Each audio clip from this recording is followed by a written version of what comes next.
Okay, so the story for this deck goes something like this. We've had this Enchantress style deck around in Historic MTG for quite some time now. A deck running Sithis, Enchantress's Presence, Destiny Spinners, things like Sanctum Weavers, and a lot of cards like this. And that's seen some pretty decent success. It's been wavering up and down over the months as sets get released, and for the most part, it's just been a well established archetype. Well, something that changed was the printing of both Ossification, a very, very good removal spell for both creatures or planeswalkers, and Deification, a card out of March of the Machines, that basically is a very narrow card, but this deck will try to make its ability very powerful. So Deification, if you haven't seen it before, is a 1 in a white enchantment that when it enters the battlefield, you choose a planeswalker type.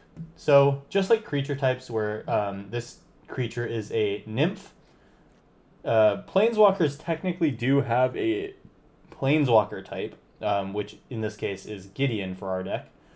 So basically, it's the name of a planeswalker. So, for example, all the Chandras could be covered under one deification. So basically, what this does is it gives your planeswalkers of that type hexproof, and as long as you control a creature, if that planeswalker would have their last loyalty counter removed, it essentially just isn't removed. So, say Gideon's at 3 life or 3 loyalty, and something hits him for 4, well, he would just go down to 1 loyalty. And if he was at 1 loyalty and he was hit for 4, he would just stay at 1 loyalty. And that's going to be really powerful when you're running Gideon of the Trials, a planeswalker who for zero loyalty ability is able to say, as long as you control this Gideon planeswalker, or any Gideon's planeswalker for that matter, you can't lose the game and your opponents can't win the game. So if you're playing and you're able to get out your Gideon plus Deification, that is essentially a lock on the game. Until your opponent can either remove Deification or, exile Gideon. But he does have Hexproof because of Deification, so it's kind of a huge little spaghetti junction of things that your opponent has to get rid of.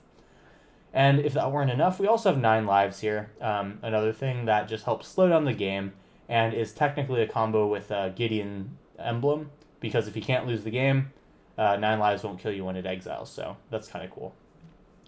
You'll notice that we're not running Solemnity here. That's not the goal of having 9 lives in this deck. 9 lives is here just basically to soak up some damage and delay the game till we can find our Gideon.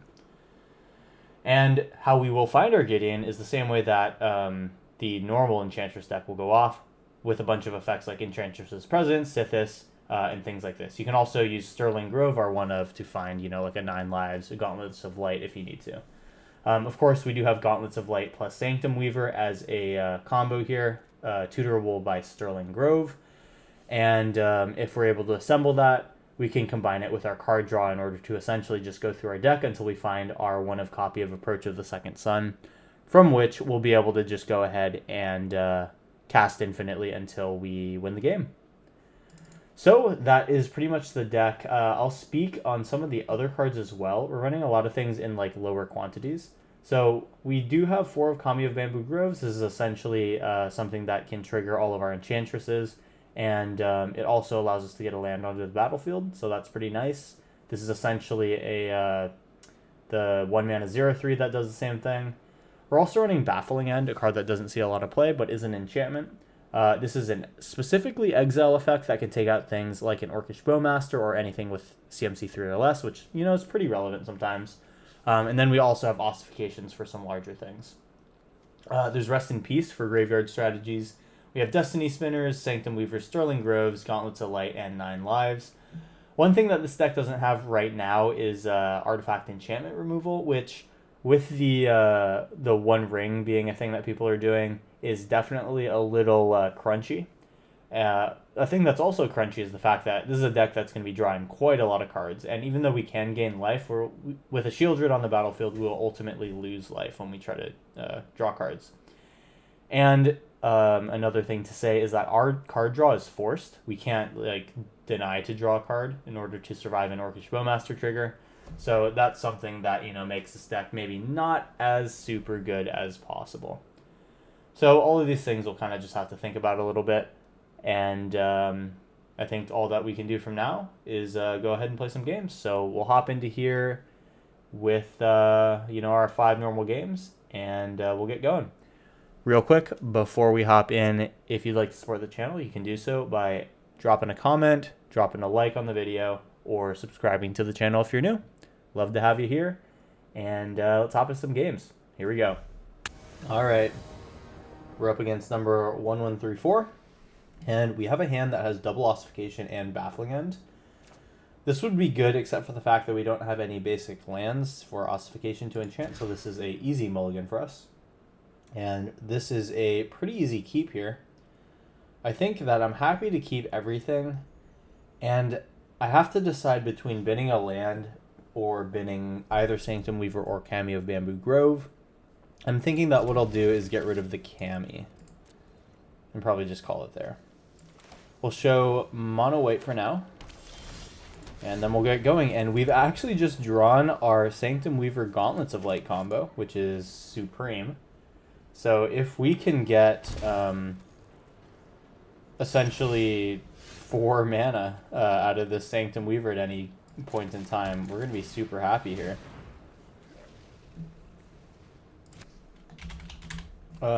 So let's see what our opponent does. See if they have removal, or see if they are going to go along in their own little combo lane. They're just kind of chilling here, so I think what I'll do is go ahead and maybe just open up a Gideon here. Gideon 0 might be kind of solid. Just get that out early. Force them to play a creature if they have one.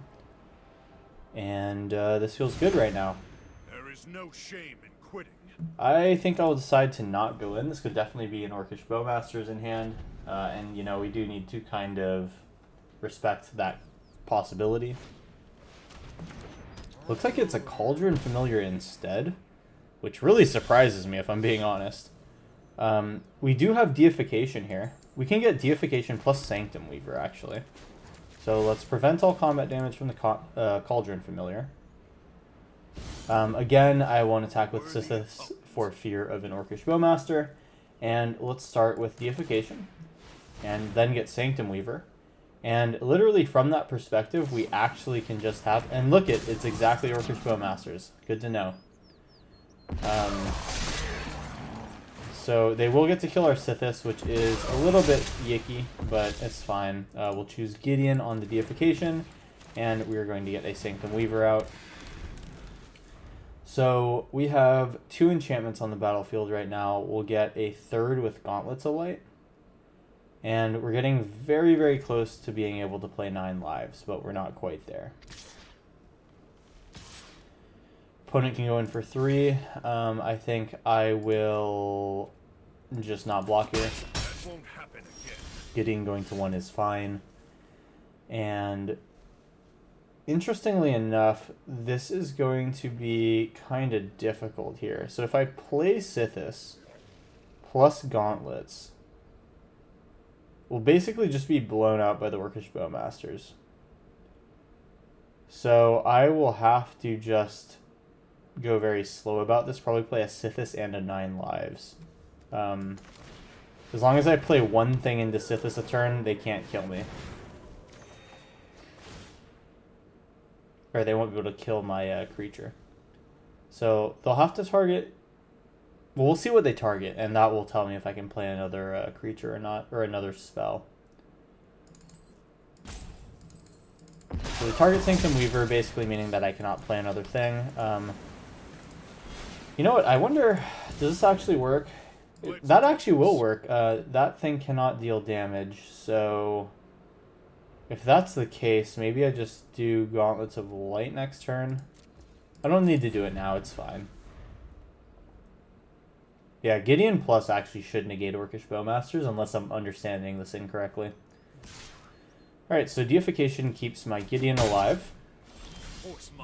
Love to see it. And now we can go ahead and Gideon Plus on Orcish Bowmasters. We will Gauntlets of Light on Sanctum Weaver. Draw my card. So this should essentially, while targeting something, not kill anything, if I understand this right. Yeah, cool. It does grow their Orcish Bowmaster thing, their token, but it's fine. So let's go ahead and make 5 white mana. We'll untap, and we will continue to make more mana until we can pay for our second sun. Alright, 8 mana is enough. Cast Approach. Gain a bunch of mana, and let's go ahead and make more white. Make some green as well. Make white one more time so we have enough floating, and then we'll go in with our other Sanctum Weaver, hopefully draw a card. Another Gideon is unideal. That will fizzle us, but it's fine. They deal damage to the face, that makes sense. I will use Gideon's ability to make sure that I don't take damage. I don't need to attack here since I am just playing for a Approach of the Second Sun victory. Alright, so it's now on our opponent to clear 3 creatures and kill Gideon before we draw 5 cards, I think it is. 1, 2, 3, 4, 5, 6. Karn is fine, that doesn't matter for us. Of course they can Liquid Metal Coating me and that feels bad, but luckily Sanctum Weaver is infinite mana for us. So we should only need a few turns here. It is a 1 ring, okay. That does not stop the you win the game trigger. But it may find an answer for them. So let's see what happens.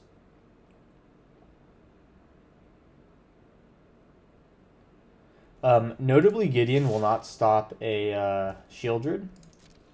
We declare no blocks here as Deification keeps Gideon alive. Let's go. Move to our turn and hopefully draw an enchantment. We do not. We'll Gideon plus on the Orcish Bowmasters and just go ahead and say go. It's going to be a real slow boat to victory here, but I think that we could do it. Our opponent's got to be thinking about what they can do. I imagine they must have some sort of removal in hand. They may be thinking that they can wait for me to draw my approach and then play the 1 ring, but that will not save them because it's never... My win con does not involve dealing damage. So I'm curious to see how they'll get out of this. Gideon having Hexproof is very strong. Ooh, Altar of Dementia. This is new for me. How are they comboing me? They can have... Sure. Oh, that's very smart. They're going to mill away my win con. Yeah, so that's exactly this into the grave. And now I'm actually without win con. We're playing only 1 copy of Approach. Some decks will play 2. So what I'll have to do is just start drawing here, and of course I've done this without plussing my Gideon, so slight oops there, but it's fine. They will get 2 Bowmasters me. They should do this for face. Okay, they do put it at a Sithis. I get my Sanctum Weaver. We have all the mana, but unfortunately nothing to do with it. So let's negate Bowmasters here, and it's really just a pass the turn play for us until we find a way to win. Drop a white mana source out and say go.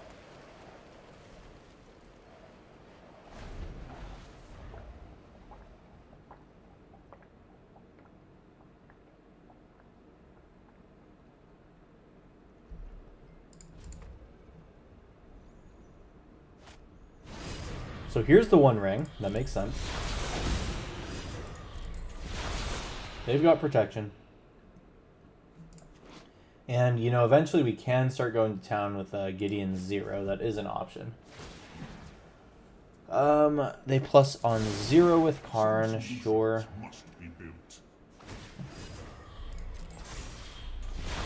So I think if I don't have multiple spells to play, I'll probably just start using Gideon's 0 ability. Destiny Spinner is one of the cards that I was hoping to get. And we have 1, 2, 3, 4, 5, 6, 7, and we'll have 8 enchantments with Destiny Spinner. So I believe we can win the game like this. Yes. So we will go ahead and do this. get a second deification. They can do whatever they want with this Orcish Bowmasters. We are not going to be casting the deification.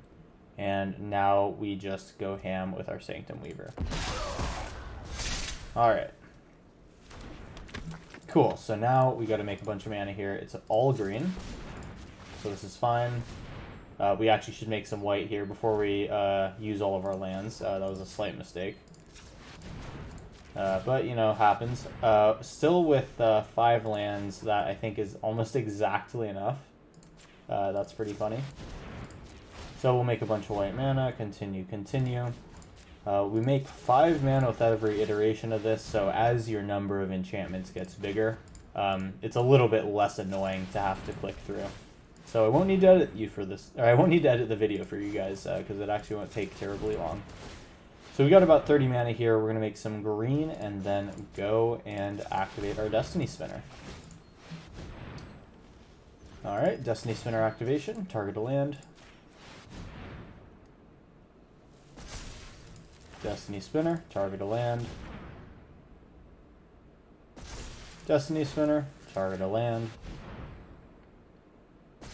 Destiny Spinner, target a land. Oh, they have protection with the One Ring, don't they? Okay, well, you know what I'm going to do next turn. So I will just say, Orcish Bowmasters, you should die. And then we will attack all in at Karn. I've been waiting for this. Move to combat. And I think we only really need one of these to go through and kill Karn, so we'll play like that. And then next turn we'll kill our opponent.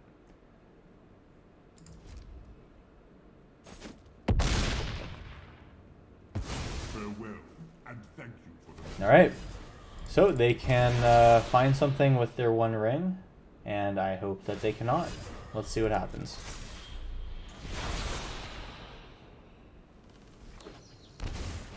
Oh, this is incredible. They were playing green mana this whole time. And so it looks like this is just Samwise combo, so if they have Rosie in hand, we might be in trouble yet again.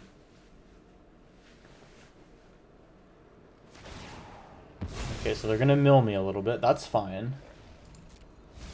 We still have the Destiny Spinner line.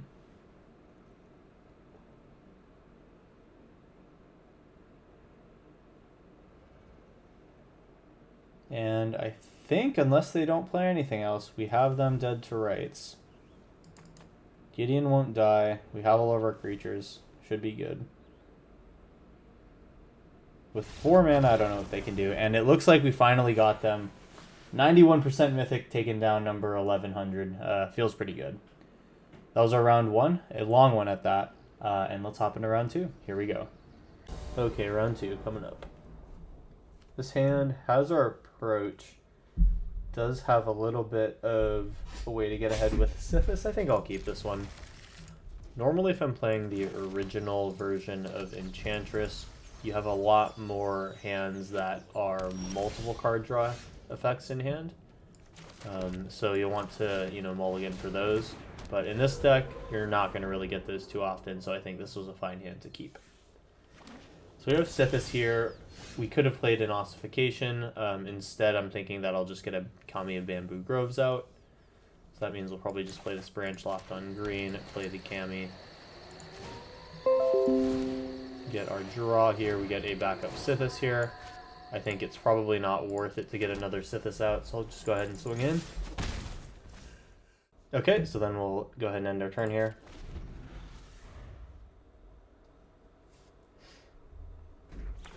Opponent showing Bant right now. Let's go ahead and play another Kami, see what we draw. We're going to get a Razor Verge Thicket. We'll decline to do this since we do have a land drop. That does come in tapped anyway. And I suppose we'll just get a 9 lives out to just get an extra card draw here. And we'll go in. Till our opponent plays something, we are just fine to sit behind our defenses here. 2 lands away from being able to play a approach. And oh, this is just Gates. Interesting. So we gotta watch out for Gates Blaze and the big gate Colossus guy. Though 9 lives makes this not really that much of an issue. So I think I'll just play this out. We'll go ahead and get an Ossification on this Guild Summit. Oh, sorry, it's Creature of Planeswalker, isn't it? So that does nothing. Here's Sterling Grove. We'll just start to keep going. Deification is probably good. Let's name Gideon here. And we'll swing in yet again. So if our opponent doesn't do anything meaningful here, then we'll just do an Approach of the Second Sun and start getting on our way to drawing into the second copy of it.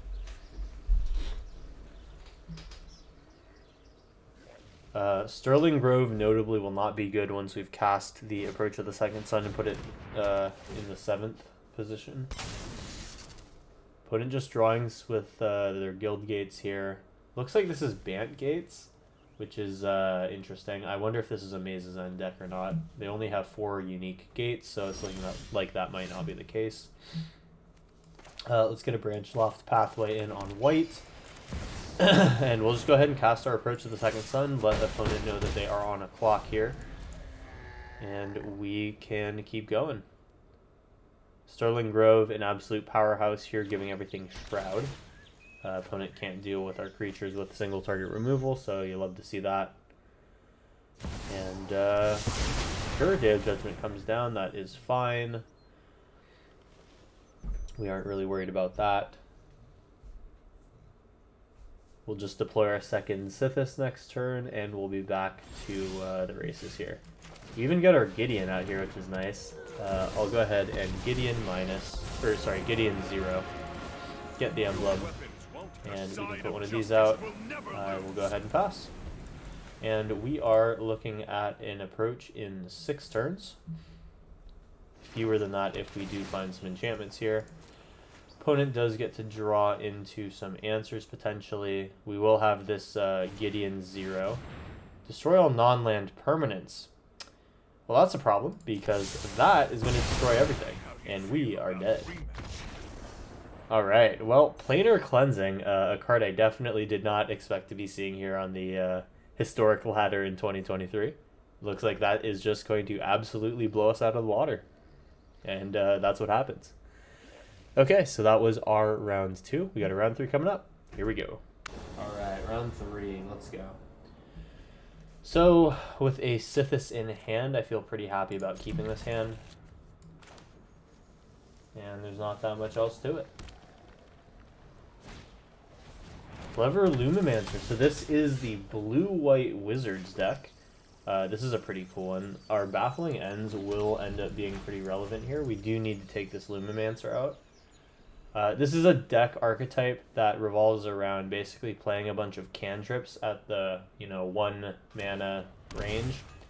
And they're basically going to try to suit up these Lumimancers to be as big as possible. So what we need to do is find a 9 lives. That would be a good thing to do. Get Deification out with Gideon. That would be good. And then just essentially Baffling End all their creatures. What I will do is, at the risk of taking a big hit here, I'm going to play a Sithis to try to get some card draw online. And then next turn we can Baffling End. The following turn we can Baffling End plus Sanctum Weaver.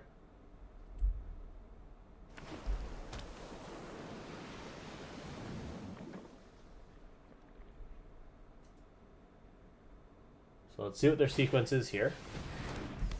Okay, so this is just the Jeskai version of the blue-red Wizards deck. Oh, it seems to be a budget version of it, actually. Interesting. We definitely don't take any of this damage here, or we do take all of the damage here. They do get to cast Maximize Velocity again. That's pretty cool. Doesn't really matter what they choose here. Everything's got Trample. Short. That is a big Lumimancer. We're going to take 14 here, and we're going to be dead in the turn if we're not careful. So I will play a Razorverge Thicket, and we're going to go ahead and Baffling End our Balmor. And it looks like Gideon plus Deification is going to be pretty necessary here soon. I'm not attacking. We may end up needing to block. Let's see what happens. They have 3 cards in hand. this is almost certainly going to be another huge hit. So I think I'm going to have to sack Sithis. And then if it comes down to it, this might be a situation where I have to Sanctum Weaver plus Baffling End. Oh god, okay, maybe I'm going to be dead. Let's hold this thought then. I'm thinking that if I can get to turn 5 with 5 mana and a creature on board, I have Deification plus Gideon, and then I'm just fine. Okay, well that's, we're gonna get a Kami. And we do get to ramp by 1 land, which is potentially worth it. Assuming our opponent doesn't kill me right now. Which, if I look at it, they have every ability to with their Lumimancer. Alright, so Lumimancer, a card that you don't see very often, but is surprisingly potent in these wizard decks. Looks like they will get over the finish line here before we're able to set up our lock. And we were just basically a turn too late. They can Fragment Reality my Kami out of the way, sure, that's fine. Or Baffling End, this will get me a secondary Kami. It's not going to really matter, but okay. Cool. And I guess we will go ahead and put our land onto the battlefield as our opponent gets a 3. Alright, we are dead. And that was our round 3. Let's hop into round 4 and see if we can get our combo off again. Here we go. Alright, we got our round 4. This one is not terrible because we actually go Kami into Sanctum Weaver on turn 2 into Enchantress's Presence on turn 3. I'll try it, I guess. Alright, Kami coming out, and we will put the Temple Garden in.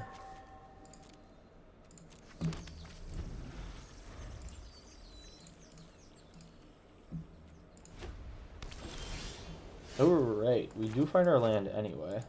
This means that we will want to have this Presence out now. And we've ramped a bit, and we've played some cards, so this is as good as we could be hoping to do.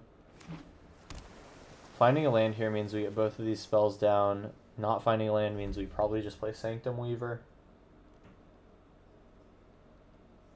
We're going to be able to see 2 cards here. Whoa, Michiko's Reign on nothing. Alright. They do need to choose my Kami here. It's unchoosable. And we do find our land here, so that's huge. We get to go Sanctum Weaver into Deification. Find 2 lands here, which is pretty sweet. Alright, and our opponent basically has not done a single thing this game. They're going to get a creature on turn 4. But that seems like a pretty slow roll for this deck. So I assume this is the Metatech deck that I've played previously. It's basically just artifact synergies in blue and white. Ossification. This will probably take my Sanctum Weaver. Yep. Looks like it. So they know that that is a potential combo piece. We would have been able to cast our Approach of the Second Sun this turn, actually. Okay, and we draw another land here. So all we can really do is just get in there for 1. Alright, so they have their 2/2 here. And hopefully it does not get super big very quickly.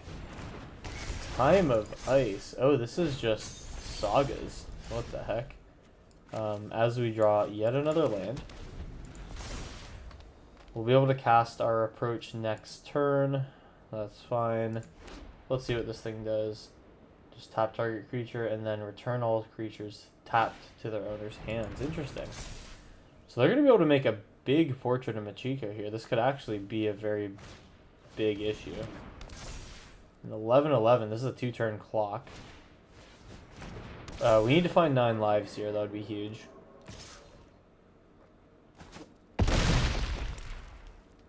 Alright, well that is just gnarly. We may not... Oh wow, we ripped the 9 lives. That is crazy. Alright. So the race is on. We have 9 lives out.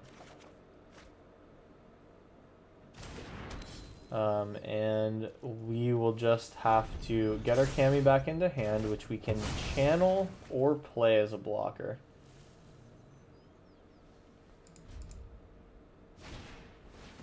Alright, they're going to do what they're going to do. And yeah, I think I'm going to basically just approach plus Cammy. We get 2 counters on our 9 lives.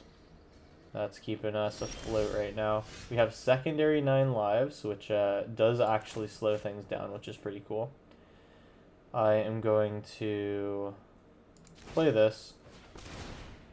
We'll draw our card, and then we'll decide if we want to play a secondary 9 lives or get our Sithis out. Our Sithis is probably better here in this case, actually. We'll get the tapped land in. We'll get the Sithis in. We'll draw a card, and then we'll get 9 lives out. So we have something going here. Next turn, we'll play Second Sun, and then hopefully just go off from there. Here's 9 lives. So now instead of 9 lives, we have 18. And we even have the ossification right now to take out Portrait of Machiko. That's huge. Unfortunately, no white yet, so we have to do it next turn. Alright, we'll let our opponent attack. We are not taking any damage, and we are just putting them on the 9 lives.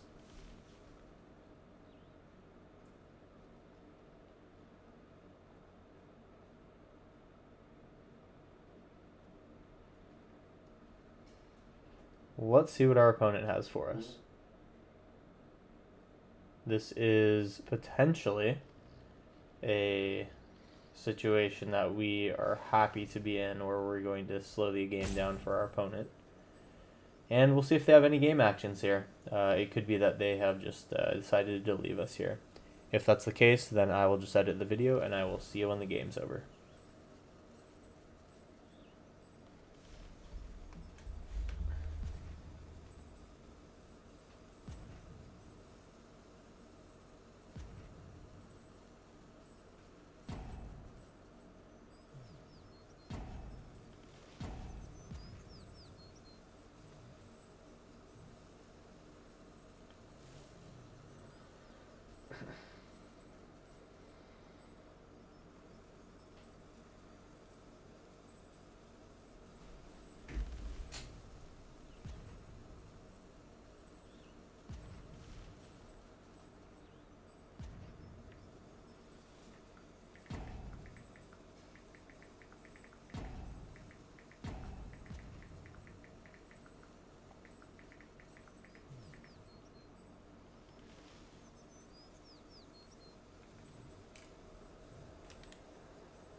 Alright, and we took the game.